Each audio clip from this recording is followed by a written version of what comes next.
it's going to be a bit of an interview, really, kind of relaxed and chilled today, more than like a full-on presentation, and just talk a bit about you, what you're up to, and kind of what it is you do. So I guess that's the place to start, really. So do you want to quickly introduce yourself and just who is Ashley? Yeah, I'm Ashley. I've been a business coach now for the last, I'd say, year, but I was an in-person PT for 5 years before COVID hit. So glorious COVID, was in-person trainer one day, and then I was an online trainer the next, whether I liked it or not. Yeah, not the rest of the world.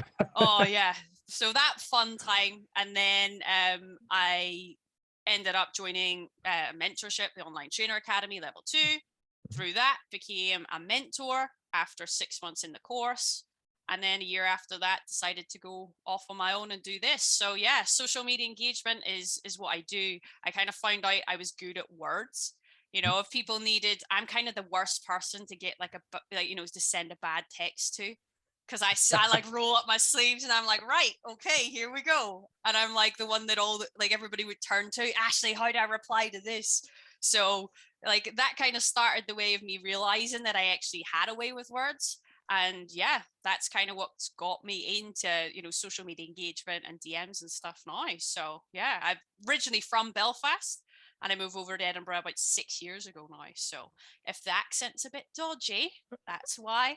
And I I've been always thought it was a told, bit of a strange accent. yeah, I've been told captions come up with some maybe interesting words with my accent. So just if you're watching that, like I'm not swearing, I promise. Yeah, they're not too bad. I've got them open here, the captions. They're doing okay at the moment. They're not doing too bad. So Rue's saying hi, Larosa's is saying hi, which is cool. Yeah, lots of people watching now, which is all good. So let's just talk a little bit before we jump on to, and they kind of recapped everything there. So you started off as an in-person PT. What was that like? What kind of things did you do with your in-person personal training? How did that kind of start out? How did you get into it? Yeah, so I actually from a young age was always interested in like sport. So like I play football or soccer, depending on where you're from. And I was in the Northern Ireland international system. So from like 15 to about 19, but I always got injured right before squad selections. So like train no problem for like 8 months and then games turn up and I tore my hamstring. And then a year later, trained all the way up and then dislocated my shoulder. So that I wasn't able to reach my goal, which was to play for my country.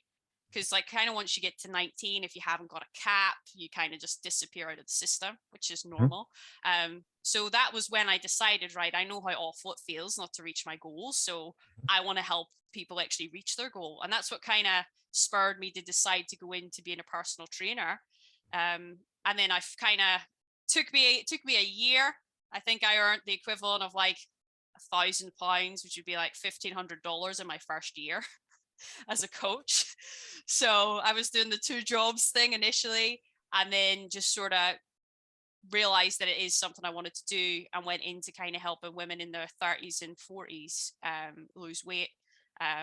And actually kind of enjoy wearing their clothes, So that was what kind of spurred me to start it. And then I loved it ever since. So then 5 years doing that was great. And then obviously COVID came along and you decided to make the move online, and obviously joined the OTA. You mentioned there with the OTA, you kind of went through that and became a mentor in there. How did you find that? Because we talked a bit before about the time differences, and I guess a lot of people on the OTA generally tend to be from the US or different time zones. How did you find that transition between kind of being here and then it was people online from all over the world? Yeah, it was actually easy for me. This is going to make me sound so lazy, but I'm more of a night owl, so morning times are not my thing. So with the time difference, it meant, like midday, the time in the UK was like 8 a.m. in the US. So that worked perfectly for me because it was like by midday, that was when I'm like at my best as such. So I felt, full of energy, and then working till like 8, 9 p.m. at night, like I was fine by that because that's when I feel the most alive and happy. So working in the different time zones, fine. And yeah, it was just, I find with me being right in the middle in the UK, I was able to pick up different time zones as well. that maybe people in the US wouldn't. So I actually enjoyed it because I mean, I got to speak to so many different people like from all around the world. So the time difference thing, it was actually worked in my favor, believe it or not. So now I just start my workday at 12 and I finish at like 9 or 10 p.m. So it suits me. Cool. And so as you're kind of going through this process, then as work as a mentor for the OTA, and obviously you decided to leave there. Now you've set up on your own to look at doing business mentoring yourself. What was the kind of tipping point for that? One of the things I tend to notice when I speak to any business mentor, especially I'll say any business mentor that's actually been in the industry, at least beforehand or currently still in the industry, there's normally a tipping point, something that happens that says, actually, I think I can go and help in a different way to everyone else. Did you have a moment like that with you? Yeah. So basically, whenever I first went online, I had the problem of like, I don't even know where to start, right? And I know I need to work on my social media and I know I need to do something with DMs and I know I need to do, enrollment calls and I didn't know where to start. So that was fine. And then obviously getting into OTA and stuff. But it was kind of like, I knew the social media thing was an issue, but I was like, someone else would solve it, right? I was like, oh, someone else would solve it. And it was like a year, like working with the OTA, and it was a year later, and I was like, there's still nobody solving this in the way that I feel I needed it the most. There was done for you services for social media, but I was like, that doesn't teach people anything, right? That makes you completely reliant on paying people all the time for all your content. And I was like, if with a few simple things, people would be able to learn how to actually write content that's engaging, talking to DMs, do all of that. So it got to the point where it's like, right, I feel like I've learned a lot. I've done different mentorships in sales and social media, worked through different companies. And I was like, right, if nobody's going to fix it, I'm going to fix it. Because I kind of like to do that every year, is just have a little look at what I'm doing, where I was this time last year. And I was like, you know what? I had this idea maybe a year ago. Nobody's fixed it. So it's time for me to just kind of, flee the nest and give it a bash myself. And that's really what started where I am right now. So that's been interesting. 6 months. I started officially in like October last year. So yeah, just making that decision and seeing nobody else was fixing it and thinking, right, I'll go and fix it then. I think what I love about that is it's that kind of action taker mentality that I think is a really key thing for any business person. I think sometimes if you notice a little gap or if you notice something, you think there's an opportunity there, just going for it and just giving it a go and trying it out. I think I've always been a big believer. You're never going to regret trying something really and giving it a go, but you might regret the what if you didn't go and do it. I think that's really cool that you actually did that and just thought, a year later, I'm just going to go and do this and go Absolutely. But for it it. was, the year we've had with COVID, it was like Mm. that show, you don't know what's coming around the corner. And I just was like, right, I'm going to say yes to every opportunity that comes my way and started doing that. And then, yeah, the longer that this went where it wasn't solved, I'm kind of I didn't know I was good with words until it was pointed out to me that like, hey, you're good with words. Mhm. And then I just thought, right, well, if this is my thing and people are turning to me for help, like this must be what I'm supposed to do. So it's the same as when I was a trainer. I felt like the women needed me and I could help them, so it was my duty to kind of help them. And then it's kind of now I feel like it's my duty to kind of help people that struggle or struggle with the same things I did and not have to waste a year or two to figure out how to do it right. I'd rather just kind of help them straight away. Well, I think let's talk a bit about that in terms of like this problem that you're solving. So I'm going to talk mainly around outreach here and kind of social media outreach. And one of the things I tend to see a lot when I speak to trainers who use PTD is it's an area they still really do struggle with. And one of the biggest things is they have this kind of, and I think you described it really well in the title of this when you came up with the title for this, is Yeah. they feel weird. Hmm. Like weird. It's weird to just reach out to people that you never met before. Yeah. So like, why do you think so many people feel weird about social outreach like this? Yeah, so the reason I feel like, especially as trainers, we feel weird is because of the dodgy business coaches, the ones that Yeah, they do the stereotypical, like a few things on your page, comment on like nice on a picture, and then yeah. you're going to get a message request from them like 2 seconds later. And then the message is like, hi, I'm John. Like, I can like help you grow your business to 7 figures. Is that something you're interested in? And I think that's just put off everybody in our industry, and rightly so, because it's just weird. Um, Bit strange, isn't it? oh, it's like you wouldn't just walk up to someone like in the middle of a gym and go, "Hi, like I can help you lose that weight you've got." It's like, who are you? Right? So it's like the fact that they feel like they could do it in the DMs is just, it baffles me. So Mm. I feel like that's really put a lot of coaches and trainers off, thinking, oh, if I reach out to people, they're going to think the same thing that I feel when I get those messages. You know, I feel weird and like, oh, just go away. And they're Mhm. going to feel like that when I reach out. So I feel Yeah. like that's where where it kind of starts with this kind of fear. And I Mhm. also think it's not knowing what to do, you know, not Mm. knowing how to have a normal conversation with a stranger. Like when it's in person, people feel a lot more comfortable, but when it's over Mhm. the internet, you know, people just start to feel a bit icky with it, you know, and Mm. feel don't really know what to do. So I think that's kind of where it stems from. But Mhm. yeah, those dodgy business mentors have ruined us for all. And Yes, I'll they just have. say that even when you become like a coach, there's a new tier of them. Oh, there They is. still exist. The business Trust me. coaches. I mean, Yeah. almost every day I probably get 3 or 4 likes, maybe a comment on a post I've done or something like that, or some. And it's not even for me. Like I literally have someone posting for me. Yeah. It's like someone will do it and they'll respond back to it, and then they'll be like, "I love your content." I'm like, "What content? What bit did Yeah. you like specifically?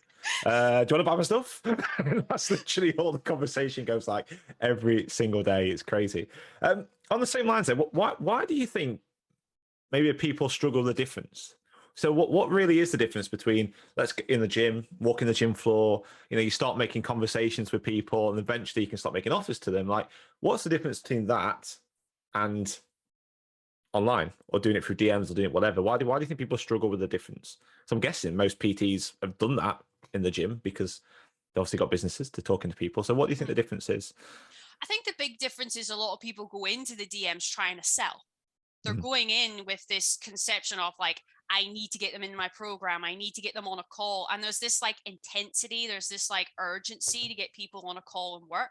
And there's not as much of a focus on like building trust, building a relationship, and like nurturing that relationship. You know, Mhm. in the gym, it's different because in the gym, you know, you're seeing someone doing exercise and they're maybe not doing it like, you know, to optimize the movement. So you can go over and be like, you know, hey, like I just noticed you're doing that squat and your knees keep moving in. You know, if you really want to get the most out of it, you know, you could push your knees out. And that's like step one in building the trust, nurturing the relationship. So I feel like when people can do that, they feel a lot more comfortable. But then when it comes to the DMs, they miss that whole part out, you know, that conversation, and they just are trying to go straight for a call. And that's where they feel uncomfortable because they're only going in wanting to sign them up. They're not going in with the attitude of, right, I can check in, see how they're doing now, catch up with what they're doing. And then maybe in 2 weeks' time, I can, you know, if I see a post, I can interact. You know, there's not much of the long game going on. It's all just short term, like, I want a client right now. And the desperation just flies into the DMs. Do you think that desperation is a big part of it for a lot of Oh, people? yeah. 100%. And it's a sign of like the systems, right? Hmm. If you have all different systems working together so that you have leads popping up at all different times, it takes away that urgency. Because I mean, Hmm. at the end of the day, we're all wanting financial security, right? But you don't get financial security from like just diving into DMs and, you know, just like DMing people to get on calls. You do it Hmm. by like nurturing them and bringing them closer to you and showing that you understand their problems Hmm. and that you can help them. So that's kind of how you nurture them, as Hmm. opposed to just going in and being like, hi, like I know you've never met me, but you know, join my program. It's That's the difference. In the gym, they see the value in nurturing and there's opportunities to nurture. But then I think when it comes online, a lot of people don't know where those opportunities are to nurture people and how to do it. I guess if we talk about the gym environment for just 1 second, I guess inside the gym, you've also you've got a captive market, but you have people there that are literally, they're trying to get some kind of result for whatever reason they're being there. So I guess, as you mentioned already, it's a bit easier to walk up and have those conversations with them because they're physically there and do whatever. But how do you get into that? How do you start that initial conversation? How do you engage with somebody who you've never met? you'd never spoken to them before, you'd never met them, never know who they are in person. How do you actually start that meaningful conversation with them to actually build up a relationship to get to a point where you can actually make an offer to them? Absolutely. It's just got to start from, I always say, like, never say something that you wouldn't say to someone to their face, right? So if they're standing in front of you, right, and they come up, someone friend requesting you, that's basically them saying like hi, right? Mm-hmm. So when you accept the friend request, it's like, hey Ash, thanks so much for the friend request. Like, happy to connect. Like, like how did you find me in cyber world? And then I usually do like a little GIF of like someone looking through like a glass, right? Because the last thing anybody who's going to sell me stuff or who's going to be weird, they're not going to like throw in gifts. So I feel like using gifts, using emojis, and just being normal. The friend requested you for a reason, so it's like, have a conversation. And like, it's just that once you get over that initial hurdle and you start to find out more about them, it helps. And then even off your content, if they like a post, don't be afraid to be like, hey Ash, so you like my post about, like that squat that I tried. Like, do you have squats in your program yourself? Like, It's interesting, isn't it? It's like oh, it is like real life.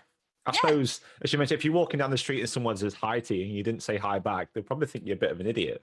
Or they'll say, hang on yeah, a minute, that's not very nice. Why I've just said hello to you, at least say hello back. And I guess even with liking content, it's almost like someone's complimenting you. If I was out there and I compliment you and say, oh, that looks nice, or this is you're doing really well there, or nice work, or nice job at that, you'd expect a response, I guess. exactly. And this is all it is. A like is them saying, oh, like, I agree with that.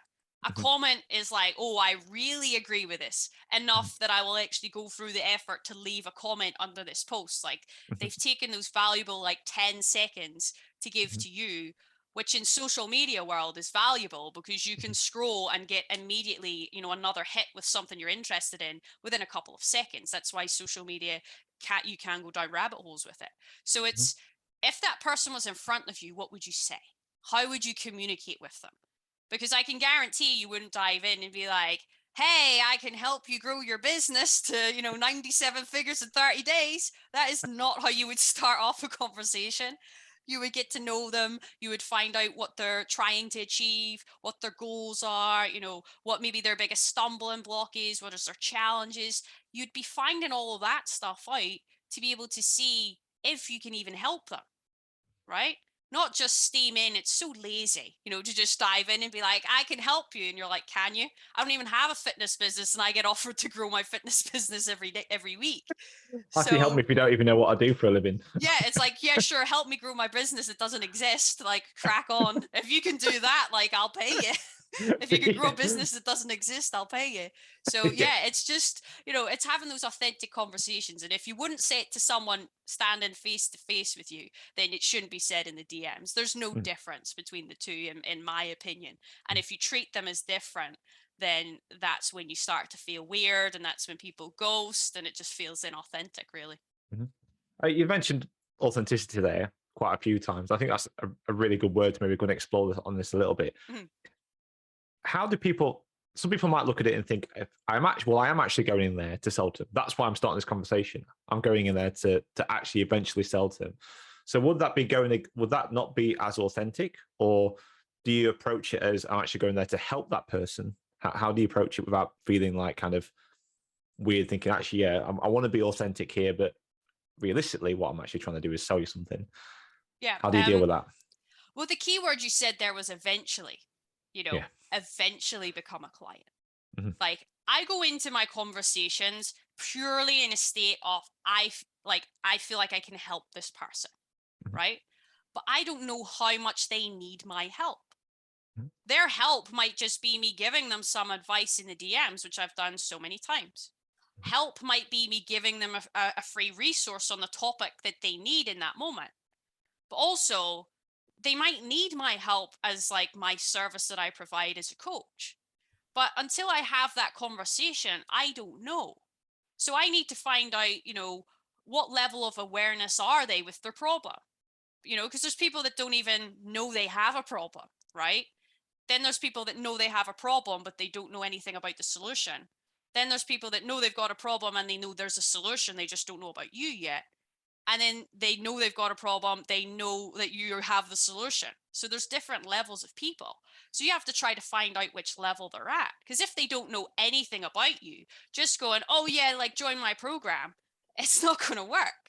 So you have to build that relationship and you have to build that trust. So helping might just be that free resource.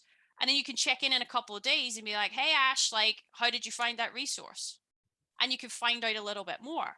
So it's important to know like what you're doing, because eventually I'd like to hope that if I'm helping someone at their level when they really, really need it, they're going to come to me. But I also don't expect it either. If they don't need my help by paying me, I'm totally fine with that because I went into that conversation trying to help them. And clearly, if I've helped them in that moment to the point where they feel like they've got it, then that's job done for me. So it's kind of removing that expectation of you're going to get the sale right in that moment and just seeing it as it's time invested in the relationship. Because I've had people that have never worked with me but have come back and like given me great testimonials and said, listen, I've never worked with Ashley, but her free content, her live streams, she sent me a resource that changed everything for me. And I'm like, well, that's job done. So it's kind of reframing and going in to say you're helping. And if them working with you is genuinely the best way you can help them, then you do it. But they might not be ready in that moment you message them. So it's important to understand that it's like like a no is only a no right now. It's not a no forever. So it's like they might down the line be ready for you. And that's what nurturing the relationship is all about. You're going in to help, not sell. And if you go in to help, you're then going to set people up for a couple of months' time and it'll be more sustainable. You'll have consistent flow of leads because you'll have people that are ready to buy right in that second. You'll have people that'll buy in a month, 3 months. And by having these conversations daily and weekly, you'll be bringing these people up to the ready to work with you really quickly. All you've mentioned there, all these conversations and things that we're having, the first thing that might pop to maybe some people listening to this might be thinking, well, okay, that's cool. But if I start like 5, 10, 20, 30, 40 conversations a day, how am I going to manage all that? How am I going to deal with this? How is there a way to systemize it? Is it just kind of like I'm just going to keep responding and keep going that way, or do you have systems in place to kind of manage that process? Absolutely, it's all about time management. So I'm not a fan of, you'd have start 5 conversations a day or 10 conversations a day. I'm like, you give yourself time, right? So one of the first things I do in my mornings, 10 a.m. to 11 a.m. is my DMs. That's when I'm sending messages to people. Okay. And I work for 2 different companies, so it's different. So let's say it's a 30-minute slot. Okay. So between 10 and 10:30, I'm doing my DMs and I'm starting all new conversations at the start of the day. I clear my inbox and I start new conversations. That's my only focus in that 30 minutes. I would then have another block at around 2 p.m. And that's where I'm nurturing those conversations. I'm anybody that's replied, I'm nurturing, or I'll go into, look at comments in groups, things like that. And I do that for 30 minutes. And then I have my last block at around my times around 6 p.m. And then that's where I finish everything off for the day. I don't start any new conversations at that last block. And then I move on to the next day. So I have the time to give that much, right? But even if you give 15 minutes and you do 2 slots a day, and you just like in that first DM slot, you start as many conversations as humanly possible in those 15 minutes. You're not worried about replying or anything like that. You just start them. And soon you'll see that instead of picking 5 conversations, you'll look for the 5 absolute best conversations of these people at the highest level of awareness. And then you forget about all these other people that don't know anything about you yet. So that's why you find this like not consistent stream of leads, because you're only going for the people that are ready right now and you're not nurturing all the other ones. So by just going 15 minutes or 30 minutes relentless starting conversations, you're actually picking up conversations from everyone. And just lo and behold, 30 minutes in a day, and you could be starting 20 conversations in a day. And then that builds up over time and you just make it part of your life. Because I'm sorry to break it to you, but the DMs are part of your business and it's going to be nearly impossible to grow it unless you communicate with people. Like it's going to be impossible. So just coming to terms and finding the time that works for you is key. And that means you don't get stuck. I literally, once my 30 minutes is up, the phone goes off and I'm into my other work and I don't touch it again. And it's getting used to that. That's literally how I systemize it. 2 minimum slots per day, or 3 if you can. And then you just stick to it. And you'll find your life is a lot easier when you just stick to the time slots. I delete it off my phone. I have a personal phone and a work phone. So my personal phone has not got Messenger because I want to keep my boundaries so I don't end up spending too much time in those DMs. I mean, that's uncanny how similar that is to how I do things. So like, I don't have Facebook or anything, no social media on my phone whatsoever. I do all on the computer because that way, maybe apart from Instagram for obvious reasons, but for the most part, it's all on the computer because I can batch my time better for doing that. And I love the fact that you use batching time to do tasks because that's something that's always got me. I've always never understood lists and these kind of things. Yeah, I get targets, but saying you're going to do something, you don't know what's going to happen until you get into those conversations, especially with conversations. I don't know whether my conversation is going to require me to spend 10 minutes with that person or 10 seconds with that person. I don't know. So yeah, I like batching as well. I think the time size works really well. And if you're just consistently doing that, you're going to start getting momentum, start getting conversations up and things. I think that's a really cool way of doing it. Yep.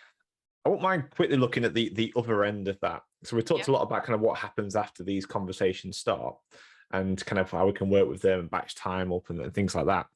But what about those, who do you know to start conversations with? Because you could literally just go around liking and adding friends to any willy-nilly person somewhere. What do you do to actually find out, okay, who am I going to have this conversation with? Like, what do I do for that? How do I get to that point? The best place to start is people already on your friends list, people that have liked your content, commented on your content. They're the people that are like, they really like you, right? If they like your posts or comment on your post, they really like you. And that's where I would start my time. If you have a Facebook group, great. There are people that have literally said, I want to hear more about your work side of things, right? So they're like perfect. So anybody that's in your group, and it doesn't matter even if they haven't liked or interacted with your content, they're in your group because they want to hear about your thoughts, feelings, beliefs on the specific topic that your group is about. They've literally said, I want to hear your opinion on this, which is why they've joined. So they're the best people to start. People with your content, people on your friends list. I'm not a big fan of just randomly going and adding people. I don't know, it feels icky to me. It's like, hey, I've never met you before in my life, but like, I want you on my page. I always feel like it's a lot easier if I've done a piece of content that they interact with. I feel like that's a lot more natural, And if you're in other groups and you do a great post that people are in there, like you can start a little conversation in the comments and then take it from there. If you feel like it feels authentic to send them a Facebook request, like, hey Ash, like saw your comment in the such and such group on this, like just thought I would add you in case you had any more questions. I find that quite, you mentioned there a lot about content, interacting with it and how you don't want to go out and send messages out to whoever. I think that's quite an interesting thing as well. It's not just about the authenticity there. Even if I take away the authenticity side of it, just from a pure time management point of view and I don't know, business effectiveness, if you like, if you're just randomly reaching out to people, it's almost like walking down the street and just shouting out, do you want to buy my stuff? Or do you want to come talk to me in the middle of the street? Well, I guess if you're putting content out there, if your content's right, you're going to be attracting the type of people you want to work with in the first place. So because you're attracting the right kind of people, I guess, and if you're engaging in conversations with them, they already have an interest in what you're doing. It's more likely that conversation is going to go somewhere where you want it to, as opposed to not going in the direction you want it to. I guess that would make a bit of a difference. Absolutely. And that's the bit that I feel like people miss. Is that if you're creating content that they feel connected to, they can resonate with, they're going like, they know how I feel and I've never even told them that. Like, how do they know this, right? And then they're drawn into your content. Then when you communicate with them off the back of it, they're already like, well, like they know everything I've ever thought and felt without me ever telling them. So like the DM conversations just flow. They already know about you. They already know your style, your vibe, so that when you do eventually get them on a call, it's literally more just like, what's the details and let's get going, as opposed to having to, sell them. Like, and that's the thing to think about, is if you have content that they already agree with, like, that's half the battle. Like, it's much easier to just, spend 20 minutes writing a good post that resonates with people than it is to try and, hustle in other groups and try to like steal people or like add people and be inauthentic and hate the whole entire process. When you're writing content that you feel is so valuable and you're getting good feedback from, and then you're able to get clients off the back of it, makes your life 100 times easier and your business more enjoyable, put it that way. Yeah, I can imagine it does actually. Actually, it feels quite good. I know for me, if I'm helping somebody through that way and I'm interacting with people that actually want to be involved in what I'm talking about, I generally actually quite enjoy the conversations that I have with them, Oh yeah. generally speaking. Like whether I get anything out of it or not doesn't really matter at that point, because I've actually, at the end of the day, we're all coaches, aren't we? Like whichever way you look at it, we're business owners now, but we're also coaches at heart, and we want to go and help people. That's why we got into this game Yeah. in the first place. That's me. I'm here to help. And I'm probably like the worst business person ever. The amount of time I spend in the DMs just helping people or jumping on calls with people, just helping with no expectations of not pitching them or anything. Like, I do it so many times, but it's because I'm here to help, right? Mm-hmm. And it's if I feel I can help someone, I'm going to do it. And it's from the content. It all comes from the content. And that's where a lot of your time is much better spent than any other thing in your business, for sure. Let's just quickly talk about the content side of this a little bit. So obviously, if that's one of the most important things to spend time on, how do you get to that point of getting the right content? Like, how do you know what content to write, what content to put together? Yeah, so this is a fun one because you actually have to research, right? You have to truly understand the people you're trying to talk to at a deep level. Okay, because most people will tell you, "Oh, I want to lose weight, so I can run, a marathon," right? But that's not the real reason they want to lose the weight. That's just what they'll tell you, right? So what you need to do is find out what's truly, truly, truly driving them. And I mean the thing that they just can't tell you. So they might say, I want to lose weight, to feel good in my clothes. But really, they want to lose weight so they can stop self-sabotaging and they can finally value themselves. That's what losing the weight is going to bring them. It's going to bring them, they'll not sabotage themselves, they're going to actually value themselves. So it's taking that deep dive into what's truly on the line and not just what they're telling you. And if you're able to speak to that in your content, if you're able to bring them through and get them to change how they think about the way they're acting now, because it's not going to get them closer to solving that problem, right? Like them not caring about their exercise or their nutrition or anything isn't going to get them closer to valuing themselves, right? And not self-sabotaging. So if you can write content to that like mass deepest desire, you're going to then make them actually want to change how they act. So if you change how they think, then they go, well, if I change now how I think, I can't act in the same way I used to. So now I have to act differently if I'm thinking differently, and I need their help because they understand me. They understand things I've never told my partner, my family. So they're the ones that I'm going to do. So you have to dig deep into the people you're working with. I'm lucky in that I am my ideal niche. I've literally lived through all the rubbish that can happen to a business coach. I've been there, done that, like as even an online coach myself. So I'm lucky. But if you're not, you need to get into groups that your ideal niche are in and just watch, just see how they speak, what they're talking about, what their problems are. Get into those groups and just watch. Communicate, like look at your DMs with old clients or your calls with old clients or old people and look for what you missed the first time. Because I can guarantee when you go back and you look at old DM conversations, you'll actually see what they were trying to tell you and not what you were looking for. Because in that moment, you're looking for how can I sell them? How can I sell them? How can I sell them? You're not actually paying attention to what's going on. And it's only when you go back with this like fresh mindset of what have I missed? What were they really trying to tell me that's on the line for them? Then you start to see things. You'll look at your notes from calls and you start to go, how did I miss that? It was, staring me in the face. So use conversations that you've already had, calls you've already had, go into groups. I joined a menopause group whenever I was a fitness trainer. And I'm not anywhere near menopause age, but I just watched how these women speak.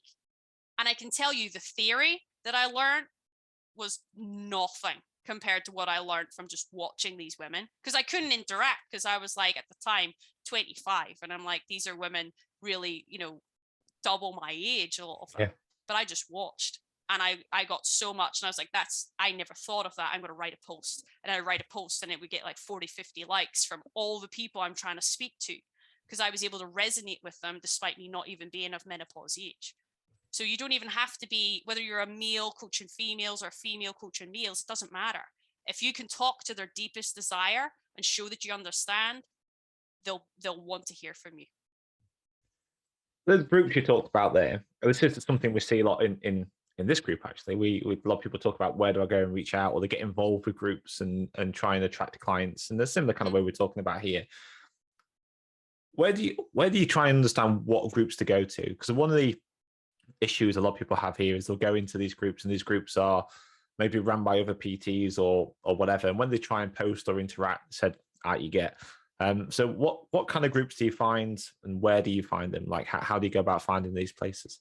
You have to look for group. You have to look at the people you're trying to reach as not their problem, right? Mm-hmm. They're not looking for weight. They're not women with wanting weight loss. They're not men wanting muscle gain. They're men.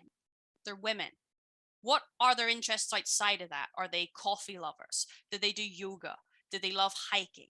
Do they love, Star Wars? Like, what are they as humans, right? Because we're trying to get human connections, human interactions. So we've got to look at what they are as humans.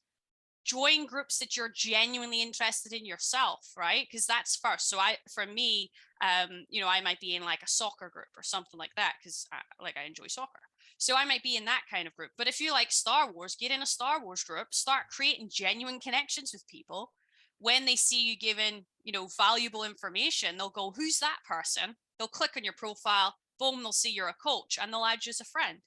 It's people's human nature to be nosy. Someone adds me as a friend, I'm straight onto their profile to see if they're a sleazy business coach or what they're adding me for. Yeah. So it's the first thing I'm doing. I see a post from someone in a group I'm not sure of. I click on their profile to see, do I want to see more of their content? So it's picking on people as more than their problem is the most important part, for sure, because that way you're actually connecting with them at a normal level. And then when they interact with your fitness content or your stuff on your business, on your personal page, then you know they're interested in what you have to say about those topics. So again, it's the long game. Put time in your calendar to go into other groups and just be normal and communicate in groups you're interested in, and play the long game with the relationships. The more time they see you post, the more time they see you comment, the more they're going to feel closer to you, and then the more it's going to happen. So right now, you'll maybe not get any, clients from it, but I can tell you, if you're consistent in 3, 6, 9 months time, you can end up really starting to make a seismic change with putting the work in now. It's interesting, that consistency side of it, because you see obviously everywhere in the industry anyway, the importance of consistency. And I think what happens, or what I've seen, I don't know if you agree or not, but what I've seen before is that because they don't kind of get this instant result from sliding into DMs, if you like, so everyone kind of calls it, you're just sliding into my DMs, and it does feel slimy and slidey when they do that, and you just drop in and try and sell. And I think maybe, like you said before, people try and panic. They think, I need to make a sale, and that's why it feels so sleazy and feels so horrible. But the problem is, you don't play the long game. It generally takes you longer anyway to get to where you want to be. Before you know it, 2 years, 3 years have passed, 4 years have passed. And because you haven't been putting the work in up front, you don't seem to be getting any reward from it, which I imagine that's pretty much happens with everything. Yeah. But if you just was consistent for those first 3, 4, 5, 6 months, you'll start to push closer to your own goals in your own business quicker, because you are being consistent and just not really panicking, I suppose, as you mentioned earlier, and kind of getting towards these goals. Yeah, you've got to treat your business like you're treating your client with their goals, right? You're telling your client every day, oh, it doesn't happen overnight. It takes time. You need to build habits. You can't, in 3 months, you'll do some changes, but you don't want to reverse it all, right? You need to put in long-term sustainable change. Then I look at your business and you're running around like a headless chicken, diving into DMs, trying to get clients, feeling like, your business is going to fall apart tomorrow if you don't get a client. It's like, you've got to look at how long you want your business to be around for. If it's going to be around for the next 5-10 years, then you've got time, right? You've got time to put the work in now to get your social media system down, to get your DM system sorted, to get your enrollment call system sorted, to figure out your angles, to figure out your niche. You've got time.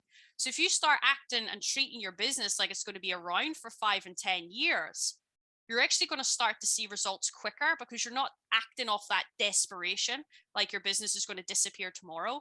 You're actually going, right, I'm going to be here for the next few years, so I may as well start acting like it. What can I put in place now or work on now that won't give me results for the next 2 months, but in 6 months' time, I'm going to really thank myself because I have this in place.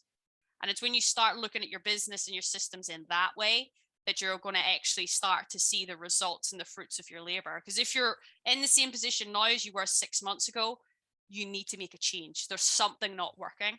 And you have to look at what you can start to do now that you'll see in 6 months' time. Because if you keep looking back and you're in the same place, you're not doing the right thing. Like our clients, isn't it? You work with clients, they're looking back, not getting anywhere, something's not right, something has got to change. Exactly. I'm quite well at the time. I promise I'll try and keep it under an hour. That's I've got a couple more things I want to go through. I think question I love asking people is if you was to say, turn back the clock to when you say we was a PT, and you was to give yourself some advice starting out, maybe let's talk about online since we're an online group here. When you first started out online, you'd have to give yourself one bit of key advice. What would that be? Probably what I just said there. Like, take your time. Mm-hmm. Protect your time. Because I actually burnt out. So when I turned online in the end of March, obviously 2020, when COVID hit, in the August, I actually burnt out. I had nothing. I had the emotional range of a teaspoon, right? You could have punched me in the face and I would have just looked at you. You could have told me like my parents had died and I would have just looked at you. There was just nothing. I had nothing left. And that was just starting a new business, diving in, all of this stuff. I wasn't protecting my time. I wasn't making time for my exercise, my nutrition. I was avoiding all of that stuff. And I actually had to fly back to Belfast for 6 weeks just to breathe, just to literally recenter myself, get myself together. And it was at that moment I was like, right, Ashley, you're protecting your time. The first things happening in your day, or the time you get up at, you're going to have a morning routine that involves reading or walking, something to mentally stimulate you. You're going to have your workout time in there. You're going to have your personal time in every day, and then your work comes in after. So I made sure I would tell anybody, sort out that stuff first and then put your business stuff in, because again, your business is going to be around for a long time. So you may as well enjoy it. That's why now, like, I look like an idiot. I've got 2 watches on, but I'm one of those people. This is my Whoop band, and I use that more for my personal performance. See, when I'm stressed, my Whoop tells me my recovery's low, my strain's high, I haven't slept well. I can tell, even if I don't do any exercise and say I'm doing a launch right when I launched the academy. Whew, like my recovery was like horrific. And I was like, well, I'm not doing any exercise, so I must be really, really stressed. So I took the weekend off. I was like, right, Ashley, no work, you need it. And then I got my recovery back up. So yeah, I would protect your time and put yourself first before your business. Because if your business is going to be there for 5-10 years, again, there's no rush. There's definitely no rush. I 100% can empathize with what you went through there. I've been through very similar things myself, and burnout's an awful thing when it happens. It really is. And I think maybe not the first time, maybe the second or third time I did it to myself, I started realizing the similar thing, how there is always time and you can take time to do things, and just slowing things down and giving yourself that time to have a break. I'm sure a lot of people here were listening thinking, well, I ain't got time for this. I've got to get this and I've got to do whatever. And I think that's because of that mentality that you mentioned there about we're in a rush. We think we've got to do stuff straight away. We've got to do things fast. We're panicking about stuff. Mm-hmm. And if you just slow things down, give yourself the break to have it, you'll come back a lot stronger, whichever way you look at it. It's, again, no different to what we do with our clients. Recovery is such an important part. if you just literally like absolutely go hell for leather in the gym with a client 7 days a week for 3 hours every single day Yeah, without a recovery day, how good are their sessions really going to be after a week of doing it? It's no different absolutely. for us. And that's the main thing. Like anybody, like start treating your business like you're treating your clients' goals. Mhm. And you'll notice so much of a difference in your own business when you start to take the same advice you're giving them. Business, health, and fitness, it's the exact same thing, principles. So yeah, start treating your business like you're treating your clients' goals, and you'll see a big difference for sure. I want to talk a little bit about the Don't Be Weird Society, because it's Yes. such the coolest name for a group I've ever heard in my life. But do you Yeah. want to tell us a bit about it? What is the Don't Be Weird Society? What is this? So the Don't Be Weird Society, it's my free group, and it's all about how to, increase your social media engagement and message in the DMs without being weird, right? So it's how to actually learn how to communicate, how to resonate. So I go live in there Mhm. every Monday, and I basically talk about, I review posts, why they do well, why they don't do well. I just talk about, topics I feel are relevant, time management, all of that stuff. But basically, it's all based around how to authentically be yourself, how to get people to feel closer to you to the point where when they do jump on a call, they're already sold. They're literally like, Ash. Like I get them on the call. They're like, Ashley, I'm already in. Just tell me, tell me what the details are, and let's do this. I've been watching your stuff for 6 months or a year. Some of the people. So yeah, it's literally just my little way to help people that maybe can't afford to mentorships or programs. But yeah, it's like my little. I've created that, and then I was like, oh well, why don't we have an academy, and why don't we have a website? Why doesn't that just my business name? So here we are. I'm stuck with it now forever. But yeah, it's my way of kind of helping people, and yeah, it's something I wish was around whenever I was an online trainer, which is Yeah. why I created it. Mhm. Cool. And how would people want to get involved? How would they find that and get involved? Like, can the people in this group come and join your group, and how would that work? Absolutely. Yeah, anybody can. You can dive onto my personal page. I can even comment under this when this is done. Mhm. On my personal page, you can like click on my banner and it'll take you straight into the group. And yeah, that's the best way to dive in. Like I said, it's completely free. And I go live in there. You can ask questions, you can do your thing. And what about you mentioned a little bit about the academy as well that you put Mhm. together, and the fun you have putting that together together as well. What's the academy? What's that all about? Yeah, so the Don't Be Weird Academy is then it's my 12-week mentorship where we take Mhm. you from finding that mass desire off your ideal client, right? Mhm. Really diving into what is on the line for them, really understanding that. Mhm. Also working out what kind of coach you want to be, like working out, what are the pillars to your program, to what you want to stand for. For me, it was women not weighing themselves. So I wanted to give them a way to like reach their goals without having to focus on, oh, I weigh 200 pounds or whatever. Mhm. So that was kind of one of my pillars was you won't weigh yourself when you're on my program. People are like, what? Right? So that was my way of being different. And so the academy helps you hone in on that, what you want to know. And then once you understand what's going on with the client, their thoughts, feelings, and beliefs, then we move into creating the content. So I call it the KISS content creation system. Keep it sweet and simple. I give you the content calendar. I give you the types of posts to do, how to write, everything. We then have DM scripts where we go into how to actually then work off the content. And I have a DM script for every situation you can ever possibly imagine in your life. So don't worry. And then obviously Facebook group, how to run a Facebook group with 3 posts a week without having to sell your soul and leave your sanity. And of course, how to get them into your program off the back of it. So it's my little mentorship to do that. It's one-to-one. So you get like 4 one-to-one calls with me, group calls every week, all the fun stuff. But yeah, it's like the big focus is on that time management, right? Once you've burnt out, you never want anybody to ever experience it again. So it's all about, time management, tracking. I help you with what metrics to track in your business every week and then how to work off it. So you can see if you send 100 DMs and you book 10 calls and you sign up 5 people, then we know if you want to sign up 10 people in a week, we know we need to double all those numbers in order to hit it. So it's just kind of taking out the guesswork out of your business, creating systems that are going to be sustainable. I don't make claims that you're going to double investment and triple income. Not my style, but I do promise that you'll be in a much better position when you finish than when you started, and you'll see sustainable results for long term. So when you look back in 5 years' time at your business, you'll be like, it was that chick in the Don't Be Weird Academy. That's You sorted me out. Yeah, she got me sorted. But yeah, I've been burnt in so many mentors myself, mentorships. So I basically piled everything that should have been in all those mentorships I was paying 10K for.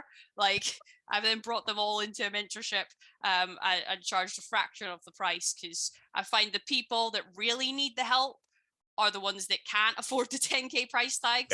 Yeah. And the one that can be without it are the ones that can afford them. So I was kind of like, I'll create a mentorship for people that, like me, who didn't have 10K to fire on mentorships. And so yeah, that's my little academy. It's like my little baby. One man band over here. Hey, and how would people get involved with that if they want to get involved or find out more about it? What do they do? Yeah, absolutely. You can just shoot me a DM, right? Well, hey. The best gift. Imagine that. Yeah, the best. Ashley, can you help me grow my business to 7 figures? No, just send me a message. The most non-weird way you can possibly think. Fire in your favorite gift just to make me laugh, and that's honestly the best way. We can have a conversation. We can see if the academy is the best thing for you. You might get a freebie. You might join the academy. We'll see how it goes. Cool, awesome. Well, I appreciate you coming on today. I've kept you for about an hour, which I promised was going to be a lot less than that, but never mind. I'll always go over. But thank you very much for coming today. It was awesome for you to share all of that with us. I really appreciate it. It's nice to actually have a different perspective on this as well. We never really get to talk about this kind of thing on here, so it was nice to actually bring on, and be awesome maybe to get you back on again in maybe a few months' time. We'll talk about some other things as well and see what's happening with the academy, how people are getting on, and that kind of thing would be great. And for anyone watching this and listening, if it's cool, you'll have to still put the link in for your group in the comments. Yeah, absolutely. Awesome. And if anybody wants to reach out for you, just to drop you a DM with a crazy GIF. Yeah.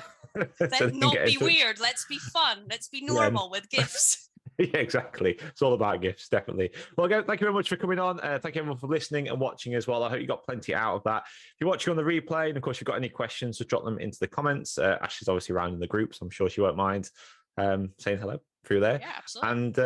And appreciate everybody, and I'll see you all next week on the next live. Cheers, guys. Bye-bye.